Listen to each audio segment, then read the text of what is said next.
या बस खुलने का ऐलान है? सतह पर सुकून, अंदर गहरा तूफान है।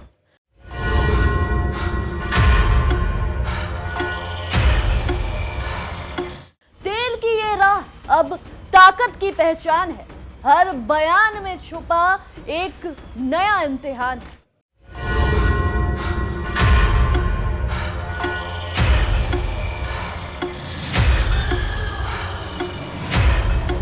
सात दावे उधर, इधर सख्त इनकार, सच के बीच फंसा पूरा संसार।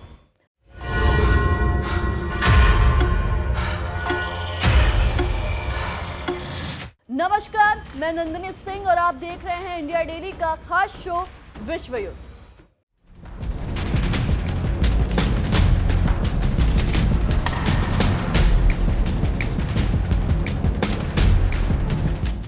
आज हम जिस कहानी को खोलने जा रहे हैं वो सिर्फ एक खबर नहीं बल्कि एक ऐसा high voltage full on power game है जिसमें हर बयान बारूद की तरह फट रहा है। हर चाल इस शतरंज के बिसात पर बेहद सोच समझ कर चली जा रही है और हर खिलाड़ी इस कोशिश में लगा हुआ है कि किस तरह इस पूरे समीकरण को अपने पक्ष में मोड़कर दुनिया की दिशा को प्रभावित किया जाए, क्योंकि इस वक्त जो कुछ भी हो रहा है उसका असर सिर्फ एक क्षेत्र तक सीमित नहीं रहने वाला, बल्कि उसकी कंपन पूरी दुनिया में महसूस की जाएगी। और इस पूरे खेल का सबसे बड़ा केंद्र बना हुआ है स्ट्रेट ऑफ हॉर्मुज, एक ऐसा समुद्री दरवाजा जो दिखने में भले ही पानी का रास्ता हो, लेकिन असल में ये दुनिया की आर्थिक सांसों का रास्ता है, क्योंकि यहीं से होकर गुजरता है वैश्विक तेल सप्लाई का एक बड़ा हिस्सा। और अगर इस रास्ते पर जरा सी भी संकट आती है तो उसका असर तेल की कीमतों से लेकर आम आदमी की जेब तक साफ दिखाई देता है। इसलिए हॉर्मुज में हलचल का मतलब सिर्फ समुद्र में हलचल नहीं होता, बल्कि पूरी दुनिया की आर्थिक नब्ज का तेज या धीमा होना होता है। अब इस पूरे घटनाक्रम में सबसे दिलचस्प और साथ ही सबसे उलझा हुआ पहलू जो आप कह सकते हैं वो है एक ही घटना को लेकर दो बिल्कुल अलग अलग कहानियां दुनिया के सामने रखी जा रही हैं। जी हाँ, और दोनों ही अपने अपने तरीके से खुद को सही साबित करने में कोई कसर नहीं छोड़ रहे, जिससे यह समझना और भी मुश्किल हो जाता है कि असल सच्चाई क्या है और कौन सिर्फ अपने हितों के अनुसार तस्वीर पेश कर रहा है। एक तरफ अमेरिका के राष्ट्रपति डोनाल्ड ट्रंप पूरे आत्मविश्वास और ठोस अंदाज में सामने आते हैं और ये दावा करते हैं कि ईरान ने हॉर्मुज स्ट्रेट को कभी बंद ना करने पर सहमति जता दी है। बातचीत अंतिम चरण में है और एक बड़ी डील बस होने ही वाली है, यानी उनके मुताबिक हालात नियंत्रण में है और दुनिया को घबराने की बिल्कुल जरूरत नहीं, बल्कि इसे एक सकारात्मक प्रगति के रूप में देखा जाना चाहिए। ऐसा डोनाल्ड ट्रंप पूरी दुनिया के सामने दिखा रहे हैं। लेकिन जैसे ही ये बयान दुनिया के सामने आता है, उसी समय दूसरी तरफ से ईरान इस पूरे नैरेटिव को इतनी सख्ती और स्पष्टता के साथ खारिज कर देता है कि पूरा संतुलन ही हिल जाता है। और यहीं से शुरू होता है असली टकराव, जो सिर्फ शब्दों का नहीं बल्कि भरोसे, रणनीति और वैश्विक प्रभाव का टकराव है। ईरान के संसद के स्पीकर मोहम्मद बघेर गालिबाफ बिना किसी लाग लपेट के कहते हैं कि अमेरिकी राष्ट्रपति डोनाल्ड ट्रंप ने 1 घंटे के भीतर 7 दावे किए और वो सातों के सातों झूठे थे। जी हाँ, और ये बयान केवल प्रतिक्रिया नहीं बल्कि एक सख्त संदेश है कि ईरान इस मुद्दे पर किसी भी तरह के अंतर्राष्ट्रीय नैरेटिव को अपने ऊपर हावी नहीं होने देना चाहता। वो आगे ये भी स्पष्ट करता है कि जब तक अमेरिकी नाकाबंदी जारी रहेगी तब तक हॉर्मुज स्ट्रेट को पूरी तरह खुला नहीं माना जा सकता, और यदि जहाजों को गुजरने की अनुमति दी भी जाती है तो वो ईरान द्वारा तय किए गए नियमों, मार्गों और निगरानी के तहत ही संभव होगा। यानी ईरान ने ट्रंप के दिए गए 7 दावों को सिरे से खारिज कर दिया और ये कहा कि जो हॉर्मुज स्ट्रेट के रास्ते हैं, किस रास्ते से कौन सी जहाज जाएगी, किन मार्गों का उपयोग होगा और इन सब पर निगरानी, ये सब ईरान के हाथ में है। यानी असली नियंत्रण अभी भी ईरान के हाथ में है और इस सच्चाई को नजरअंदाज करना किसी भी देश के लिए आसान नहीं होगा। अब इसी बीच ईरान के विदेश मंत्री अब्बास अरागची ये घोषणा करते हैं कि हॉर्मुज को कमर्शियल जहाजों के लिए खोल दिया गया है, लेकिन इसके साथ वो ये भी स्पष्ट करते हैं कि ये खुलापन पूरी तरह से स्वतंत्र नहीं है। यानी इसके साथ भी आप कहें कुछ टर्म्स एंड कंडीशंस अप्लाई किए गए हैं, बल्कि ये कहा गया कि ये एक कोऑर्डिनेटेड रूट के तहत होगा।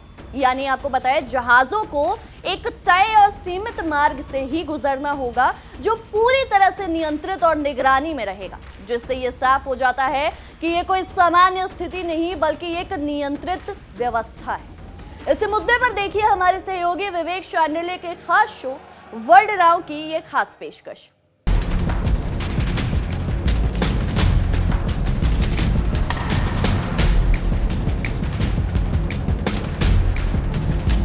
बहुत मशहूर लाइनें हैं, झुकती है दुनिया बस झुकाने वाला चाहिए। फिलहाल अमेरिका को ईरान ने यही मुहावरा समझा दिया है। ईरान ने ऐसा कमाल कर दिखाया है जिससे दुनिया दांतों तले उंगली दबा रही है। जिस अमेरिका से टकराने की बड़े बड़े मुल्क नहीं सोच सकते, ईरान ने इस मुल्क से न सिर्फ टकराने की हिम्मत दिखाई बल्कि इस मुल्क को घुटनों पर लाकर भी दिखाया। आपने खबर सुनी होगी, लेबनान के साथ इजराइल ने सीज फायर कर लिया। तो दुनिया ने कहा इसमें क्या नई बात है। इजराइल और लेबनान के बीच बातचीत हो गई, दोनों के बीच गोली बारूद बंद हो गई, सीज फायर हो गया, ये तो चलता रहता है। लेकिन मैं इस खबर को एक अलग नजरिए से देखता हूं। मुझे इसमें अमेरिका का फुल सरेंडर दिखता है। याद कीजिए इस्लामाबाद वार्ता के दरमियान जब इजराइल ने लेबनान पर बड़ा हमला किया और 250 से ज्यादा लोगों की जान गई थी, और तब इजराइल और अमेरिका को ईरान ने साफ लहजों में चेतावनी दी थी कि जब तक लेबनान के साथ सीजफायर नहीं होगा, लेबनान को सीजफायर में शामिल नहीं किया जाएगा, तब तक ईरान आगे की बातचीत नहीं करेगा। और लेबनान पर हमला एक बड़ी वजह थी कि इस्लामाबाद डायलॉग फेल हो गया था। ईरान की शर्त क्लियर थी। ईरान ने साफ साफ कह दिया था कि लेबनान को सीज फायर में लाइए, इसके बाद आगे पीस टॉक पर बातचीत होगी, पीस डील पर बातचीत होगी। अगर ऐसा नहीं होता है तो तब तक अमेरिका से कोई बातचीत नहीं होगी। और आज की तारीख में अमेरिका से सेकेंड फेज की बातचीत ईरान की नहीं हुई है, लेकिन पहले लेबनान के साथ सीज फायर हुआ है। यह आनन फानन में ईरान की मांग को अमेरिका ने नहीं माना है। अमेरिका ने सरेंडर किया है, इजराइल के साथ मिलकर सरेंडर किया है। यानी अमेरिका इजराइल ने मिलकर लेबनान के साथ सीज फायर किया और अमेरिका की धरती पर किया। सबसे पहले दो तस्वीर आपको दिखाते हैं। पहली तस्वीर में अमेरिका जो सीज फायर की बातचीत हो रही थी उसकी तस्वीर आपके सामने है, जिसमें अमेरिका के विदेश मंत्री मार्को रूबियो और इजरायली डेलीगेशन के साथ लेबनान के प्रतिनिधियों ने हिस्सा लिया, जिसमें वो ये कह रहे हैं कि वो होर्मुज खोल रहे हैं। यानी होर्मुज मामले में ट्रंप सरेंडर हो गए हैं। यानी ईरान के दबाव में आकर अमेरिका ने इजराइल को साथ लिया और लेबनान में सीज फायर कराया।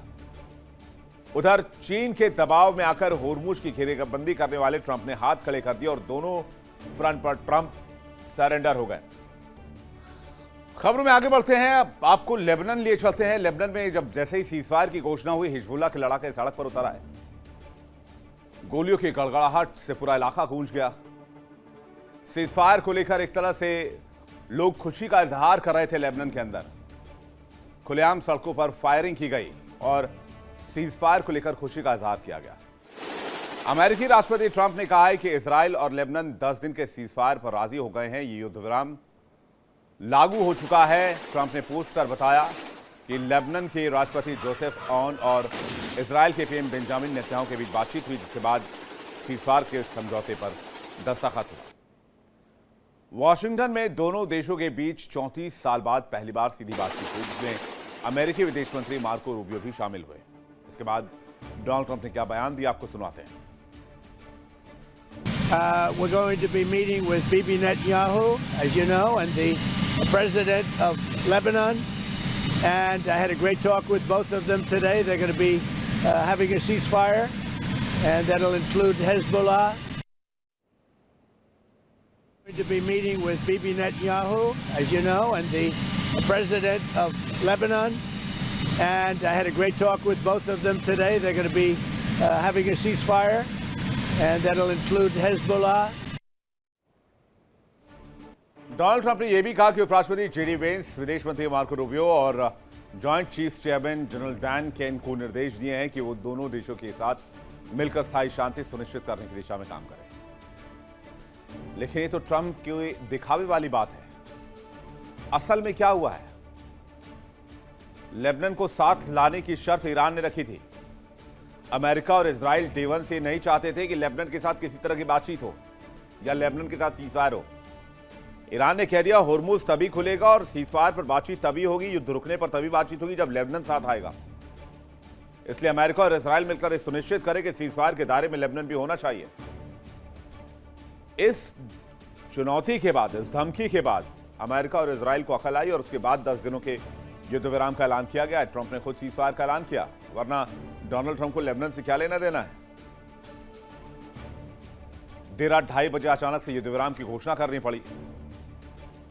कहते हैं नेतन्याहू ने डोनाल्ड ट्रंप से बातचीत भी की, उन्हें मनाने की कोशिश की कि लेबनान से कोई लेना देना नहीं है, अमेरिका का या फिर ईरान का। इजराइल के लिए लेबनान आज की तारीख में बहुत जरूरी है और ग्रेटर इजराइल का एक पार्ट के तौर पर भी कुछ हिस्सों को वो देखते हैं। लेकिन ट्रंप यहां पर साफ साफ मुकर गए और कहा कि अभी इस वक्त उन्हें किसी भी कीमत पर ईरान से बाहर निकलना है।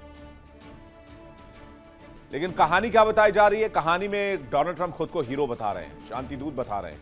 मामला ऐसा है ही नहीं, इसके उलट है। ईरान ने कहा था कि ट्रंप और अमेरिका से तभी बात होगी जब ये लोग ईरान की शर्तें मानेंगे, और उसमें सबसे पहली शर्त थी लेबनान के ऊपर हमले बंद करो। लेबनान के साथ सीजफायर नहीं हुई तो कोई डील नहीं होगी, कोई बातचीत नहीं होगी। इस्लामाबाद टॉक में भी यही बात की गई, सीजफायर की मांग की गई।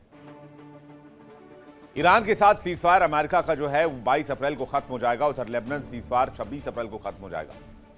यानी दोनों मोर्चों पर ट्रंप ने ईरान के सामने सरेंडर किया है और अब वो बातचीत चाहते हैं, किसी भी कीमत पर ईरान से निकलना चाहते हैं। ट्रंप चाहते हैं ईरान की वो शर्तें मान रहे हैं, लेकिन ईरान भी उनकी शर्तें मान ले। ईरान न्यूक्लियर एनरिचमेंट नहीं करेगा और इजराइल के लिए खतरा साबित नहीं होगा। हालांकि नेतन्याहू ने सीजफायर की बात जब उनके कान में पड़ी तो वो इसके लिए राजी नहीं थे, लेकिन खबर है कि डोनाल्ड ट्रंप की काफी प्रेशर बनाने के बाद नेतन्याहू इस सीजफायर के लिए राजी हुए और लेबनान पर हमला बंद किया गया और लेबनान के साथ 10 दिनों की सीजफायर हो गई। इधर सीजफायर पर बात हो रही थी, उसी बीच इजराइल ने लेबनान पर मिसाइलें भी बरसाई। कुछ वीडियो सामने आए दक्षिणी लेबनान की, जहां पर कई इलाकों में खास करके नबातिये और बेरूत में बड़े पैमाने पर हमले किए गए। हमले की कुछ तस्वीरें भी आई हैं, वो हम आपको दिखाते हैं, जहां आसमान में धुएं का गुबार और चारों तरफ मलबे के ढेर नजर आ रहे हैं। लेकिन इस हमले के बाद खबर है कि अमेरिका ने इजराइल लेबनान सीजफायर का प्लान भी जारी कर दिया है। इसमें इजराइल को आत्मरक्षा का अधिकार दिया गया है, जबकि लेबनान को हिजबुल्लाह पर रोक लगाने की जिम्मेदारी दी गई है। समझौता आगे भी बढ़ सकता है और खत्म भी हो सकता है। हालात अभी भी पूरी तरह सुरक्षित नहीं है। यानी जिन बिंदुओं पर बात बनी है वो क्या है? वो बिंदु है इजराइल को सीजफायर स्वीकार करना होगा। मकसद यह है कि भरोसे के साथ शांति वार्ता शुरू हो जाए, लेकिन खतरा दिखा तो इजराइल दोबारा कार्रवाई कर सकता है। इजराइल लेबनान के अंदर हमला नहीं करेगा, सेल्फ डिफेंस की स्थिति में एक्शन के लिए छूट है। हिजबुल्लाह और हथियारबंद समूहों को रोकना होगा, तभी सीजफायर कारगर मानी जाएगी। इस बीच इजराइल ने भी कह दिया कि वो सीजफायर के दौरान भी लेबनान की जमीन से अपनी सेना नहीं हटाएगा। दूसरी तरफ लेबनान की सरकार ने कहा है कि लोग अपने घरों में वापस न लौटें, क्योंकि हालात अभी तरह पूरी तरीके से नॉर्मल नहीं है, नुमाइंसी नहीं लौटी है। उन्होंने कहा कि लोगों की जान की सुरक्षा सबसे जरूरी है, इसलिए अभी थोड़ा इंतजार करना ही ठीक रहेगा।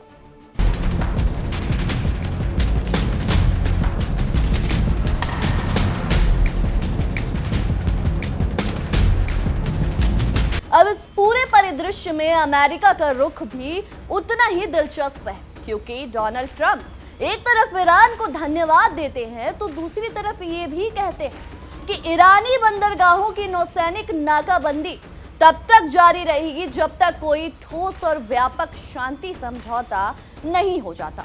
और यहीं पर सबसे बड़ा विरोधाभास सामने आता है। आपको बताएं, एक तरफ रास्ता खुले होने का दावा तो दूसरी तरफ दबाव बनाए रखने की रणनीति। यही कारण है कि जो वास्तविक समुद्री ट्रेडिंग डेटा सामने आ रहा है वो इस पूरे खुलने के दावे को पूरी तरह पुष्ट नहीं करता, क्योंकि जहाजों की आवाजाही अभी सामान्य स्तर से कम बनी हुई है। कई बड़ी शिपिंग कंपनियां इस मार्ग से दूरी बनाए हुए हैं और बीमा कंपनियों ने जोखिम के चलते प्रीमियम बढ़ा दिए, जिससे ये संकेत मिलता है कि जमीनी हकीकत अभी भी अनिश्चित और जोखिम भरी हुई है। अब अगर इस पूरे घटनाक्रम को एक बड़े फ्रेम में रखकर आपको दिखाएं तो ये स्पष्ट हो जाता है कि ये केवल एक समुद्री मार्ग का विवाद नहीं बल्कि एक व्यापक नैरेटिव वॉर का हिस्सा है, जिसमें हर पक्ष दुनिया को अपनी कहानी पर विश्वास दिलाने की कोशिश कर रहा है और इसी प्रक्रिया में सच्चाई कहीं ना कहीं धुंधली होती जा रही है। और इसी दौरान कहानी में आता है एक बड़ा मोड़। जी हाँ, इजराइल और लेबनान के बीच अचानक लागू हुआ सीज फायर। जी हाँ, जो सतह पर शांति का संकेत देता है, लेकिन इसके पीछे राजनीति और रणनीति, इन सब की परतें कहीं ना कहीं अधिक जटिल और संवेदनशील है। आपको बता दें, इजराइल के प्रधानमंत्री बेंजामिन नेतन्याहू ने इस फैसले के बाद अपने ही देश के भीतर आलोचनाओं का सामना किया और अभी भी वो लगातार इन आलोचनाओं का सामना कर रहे हैं, क्योंकि कई नागरिक और विशेषज्ञ मानते हैं कि हिजबुल्लाह के खिलाफ सैन्य कार्रवाई को तब तक जारी रखना चाहिए था जब तक उसे पूरी तरह कमजोर नहीं किया जाता। लेकिन अचानक आए इस युद्ध विराम यानी सीज फायर ने उस रणनीति को बीच में ही रोक दिया और यहाँ एक बार फिर डोनाल्ड ट्रंप की भूमिका सामने आती है, जिन्होंने इस पूरे संघर्ष विराम को आगे बढ़ाने में अहम भूमिका निभाई और लेबनान पर हमलों को रोकने की बात कही। जी हाँ, जिससे यह संकेत मिलता है कि इस पूरे क्षेत्रीय समीकरण में बाहरी प्रभाव कितना गहरा है। इजराइल के पूर्व सैन्य प्रमुख गाडी एस्केनॉट ने इस पर टिप्पणी करते हुए कहा कि इस तरह का युद्ध विराम ताकत की स्थिति से होना चाहिए था, न कि बाहरी दबाव में। और अंतर्राष्ट्रीय विश्लेषक एरोन डेविड मिलर ने भी ये स्पष्ट किया कि इस पूरे घटनाक्रम में शुरुआत भले ही इजराइल के हाथ में हो रही है, लेकिन अंत उसके नियंत्रण में नहीं। अब जब इन सभी घटनाओं, जिसमें कि हॉर्मुज में तनाव, अमेरिका और ईरान के बीच बयानबाजी और नाकाबंदी और नियंत्रित खुलापन और इजराइल लेबनान संघर्ष विराम को एक साथ जोड़कर देखा जाए तो एक बड़ी और बेहद जटिल तस्वीर सामने आती है। आपको बता दें, जिसमें ये साफ दिखाई देता है कि दुनिया इस वक्त एक बेहद नाजुक और अस्थिर संतुलन पर खड़ी है, जहां हर छोटा कदम, हर छोटा बयान बड़े बदलाव की भूमिका निभा सकता है। इस पूरे परिदृश्य में सबसे बड़ा दाव वैश्विक अर्थव्यवस्था पर लागू हुआ है, जो कि पूरे विश्व पर दिख भी रहा है और इसका असर काफी क्लियरली, अगर हम बोले, पूरे विश्व को दिख रहा है। क्योंकि अगर हॉर्मुज में अनिश्चितता बनी रहती है तो इसका सीधा असर तेल की कीमतों, व्यावहारिक लागतों और महंगाई पर पड़ेगा, जिसका प्रभाव हर देश और हर नागरिक तक पहुंचेगा, चाहे वो किसी भी हिस्से में क्यों ना रहता हो, उस तक इसका प्रभाव पड़ना बहुत लाजमी है। तो ऐसे में सबसे बड़ा सवाल यही बनता है, क्या वाकई कोई बड़ा समझौता होने जा रहा है या फिर ये सब केवल कूटनीतिक रणनीति का हिस्सा है, जहां हर पक्ष समय खरीदने और अपनी स्थिति मजबूत करने की कोशिश कर रहा है। और क्या ये खुलापन वास्तव में एक स्थायी समाधान है या केवल एक अस्थायी व्यवस्था है जिसे बड़े टकराव को टालने के लिए लागू किया गया है? और सबसे अहम सवाल, क्या ये शांति है या फिर किसी बड़े तूफान से पहले की खामोशी? क्योंकि इतिहास बार बार हमें दिखाता है कि जब भी इस क्षेत्र में हालात सामान्य दिखाए गए हैं, तब अक्सर उसके बाद कोई ना कोई बड़ा घटनाक्रम सामने आया है। और यही कारण है कि इस पूरे मामले को सिर्फ एक खबर की तरह नहीं बल्कि एक चेतावनी की तरह देखा जा रहा है। इसलिए जरूरी ये है कि हम सिर्फ सुर्खियों तक सीमित ना रहें, बल्कि उनके पीछे छुपे संकेतों और रणनीति को भी समझने की कोशिश करें, क्योंकि ये कहानी अभी खत्म नहीं हुई है, बल्कि ये तो उस बड़े अध्याय की शुरुआत है जो आने वाले समय में दुनिया की दिशा और दशा दोनों तय करने वाला है। फिलहाल के लिए इस खबर पर हमारी नजर बनी रहेगी। आपकी इस विषय में क्या कुछ राय है, हमें कमेंट्स में जरूर साझा करें। तब तक के लिए देखते रहिए इंडिया डेली और हमारा खास शो विश्व युद्ध। देखिए इंडिया डेली 24/7 अब आपके स्मार्ट टीवी पर। इंडिया डेली मौजूद है सभी डिजिटल प्लेटफॉर्म पर लाइव और लगातार। इंडिया डेली 24/7 हर दिन राष्ट्र को समर्पित।